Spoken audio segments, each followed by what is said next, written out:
అమృత వర్షిణి తిరుప్పావై చెప్పటంలో ఆవిడ అమృతాన్ని కురిపించేటువంటి చక్కటి అమృతాయమాన వాగ్ధారలు పొంగిలింపజేయగలిగినటువంటి విదుషీమణి.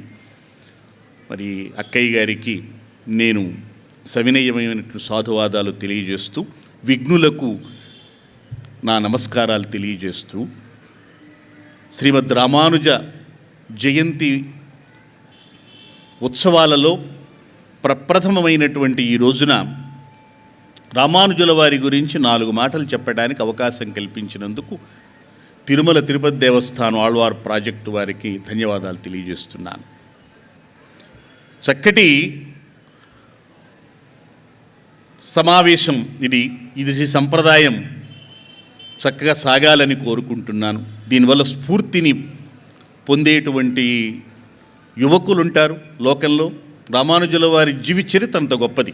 ఈ 3 రోజుల పాటు వక్తలందరూ కూడా అవే అందిస్తారు మనకి.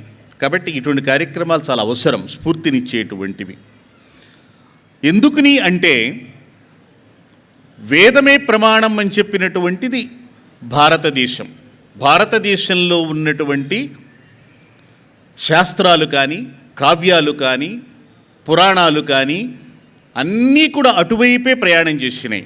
అదేమిటి అంటే ధర్మం. ధర్మ మార్గంలో జీవులందరూ కూడా పయనించాలి. అంటే ముక్తిని పొందటానికైనా ధర్మ మార్గమే అవసరం. దీనికి ప్రమాణం వేదం. ఉచ్చైర్గతిర్జగతి సిద్ధ్యతి ధర్మతశ్చేతస్య ప్రమాచ వచనై కృతకేతరైశ్చేత్. కాబట్టి ప్రమాణం వేదం. అటువంటి వేద ప్రామాణ్యం చాలా క్షీణదశకి వెళ్ళిపోయి దాన్ని ప్రశ్నించేటువంటి పరిస్థితుల్లో ఉన్నప్పుడు అద్వైత సిద్ధాంతం ద్వారా బౌద్ధ మతాన్ని నిలువరించినటువంటి వాడు ఆదిశంకరుల వారు. అది ఆయన ఇక్కడ అద్వైత సిద్ధాంతాన్ని పాదుకొల్పి అందరినీ చైతన్యవంతుల్ని చేసిన తరువాత దాదాపుగా 6 శతాబ్దాల తర్వాత, 6 శతాబ్దాలు పట్టింది. ఆ తర్వాత దక్షిణ భారతదేశంలో ఒక అద్భుతమైన విప్లవం ప్రారంభమయ్యింది. అది 12 మంది ద్వారా జరిగింది. 12 ఆళ్వార్లు అంటాం. ఆళ్వారు అంటే భక్తి పార్వశ్యులు మునిగేవాళ్ళు అని అర్థం. ఈ 12 ఆళ్వార్లు కూడా విప్లవాత్మకమైనటువంటి మార్పు ఎలా తెచ్చారు అంటే, ఇప్పుడు మనం లోకంలో వేదం చదివితే ఇది ఎవడికి అర్థం కాదంటాం, సంస్కృతంలో ఏదన్నా చెబితే అర్థం కాదంటాం.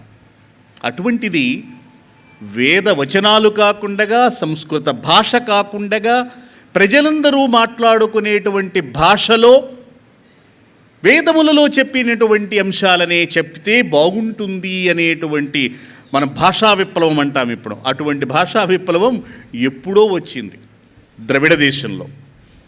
దానికి అంకురార్పణ చేసినటువంటి వాళ్ళే ఆళ్వార్లు, 12 మంది ఆళ్వార్లు. వారు చక్కటి తమిళ భాషలో, అందరికీ తెలిసేటట్టుగా తమిళ భాషలో భగవంతుడి యొక్క గుణాలను గురించి గానం చేయటం, దేవాలయాలలో జరగవలసినటువంటి విధుల్ని, విధి విధానాలన్నింటినీ కూడా చక్కగా తమిళ భాషలో గానం చేశారు వాళ్ళు. అలా 12 మంది గానం చేసినటువంటివన్నీ కూడా 4000 పాశురాలుగా అయినాయి. దాన్నే 4000 అన్నారు. అంటే 4000 అని అర్థం తమిళ భాషలో. ఇది తర్వాత కాలంలో మరుగున పడిపోయింది.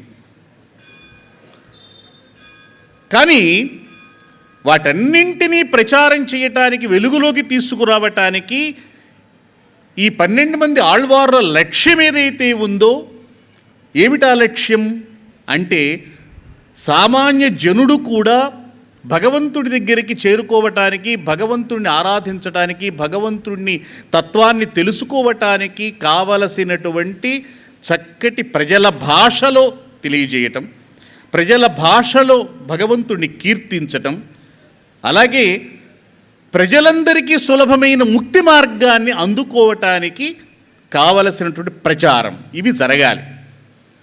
దానికోసం సాక్షాత్తుగా శ్రీమన్నారాయణుడే, భగవంతుడే తనకి చక్కటి ఆసనంగా, తాను పడుకోవటానికి కావలసిన శయనంగా, తను చాలా పాదాలు ఉంచి చక్కగా ఆయన సుఖాన్ని పొందడానికి సేద తీరటానికి కావలసినటువంటి పాదపీఠికగా ఉన్న ఆదిశేషువు ఈ లోకానికి ఆయన పంపించాడు. ఆయనే రామానుజాచార్యుల వారు. ఆదిశేషుని అవతారం అన్నమాట. ఆదిశేషుని అవతారం అంటే అది భాషాపర శేషభోగి అంటాడు పెద్దనగారు. అంటే భాషలో ఆదిశేషు అంత గొప్పవాడు. సంస్కృతంలో వ్యాకరణ మహాభాష్య అని చెప్పింది కూడా ఆదిశేషువే, పతంజలి మహర్షి అంటారు.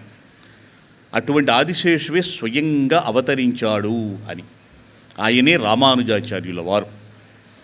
ఆయన ద్రవిడ దేశంలో తమిళనాడులో ఒక గ్రామంలో జన్మించి, పెరుంబుదూరు అనే గ్రామంలో జన్మించి, లక్ష్మణార్యులు అనే పేరుతో జన్మించి, ఆ తర్వాత గృహస్థుడై, ఆ తరువాత సన్యసించి ఆయన ప్రపంచం కోసం 120 ఏళ్ళు జీవించాడు. ఆయన సంపూర్ణమైన మానవ జీవితం. భగవంతుడిచ్చింది 200 ఏళ్ళు అయితే ఇంకా 80 ఏళ్ళు అలా ఉంచేసి తాను 80 ఏళ్ల ముందే అవతారం చాలించి తను చేయవలసినవన్నీ చేసేసి వెళ్ళిపోయాడు. ఈ ప్రపంచానికి కావలసినవన్నీ కూడా. ఆయనే భగవద్ రామానుజుల వారు. అయితే ఇక్కడ విచిత్రం ఏంటంటే 11వ శతాబ్దం అంటే 1117లో అవతరించినటువంటి ఈ స్వామి భారతీయ తత్వచింతనలో విప్లవాత్మకమైన అద్భుతమైనటువంటివి ఎన్నో మనకి ఉద్ఘోషించాడు, ఉపదేశించాడు. మనందరినీ కూడా అలా చితికిన వేలు పట్టుకుని తీసుకెళ్ళాడు. ఇలా వెళ్ళండి, భగవంతుడి సాన్నిధ్యానికి చేరుకోవచ్చు అని. అప్పటిదాకా మనమందరం పొందినటువంటి జ్ఞాన సిద్ధాంతం మన కొరుకుడు పడదని చెప్పి, జ్ఞానమే ముక్తికి మార్గం అని అంటే, ఈ జ్ఞానాన్ని పొందటానికి అందరికీ అర్హత ఉంటుందో లేదో అనేటువంటి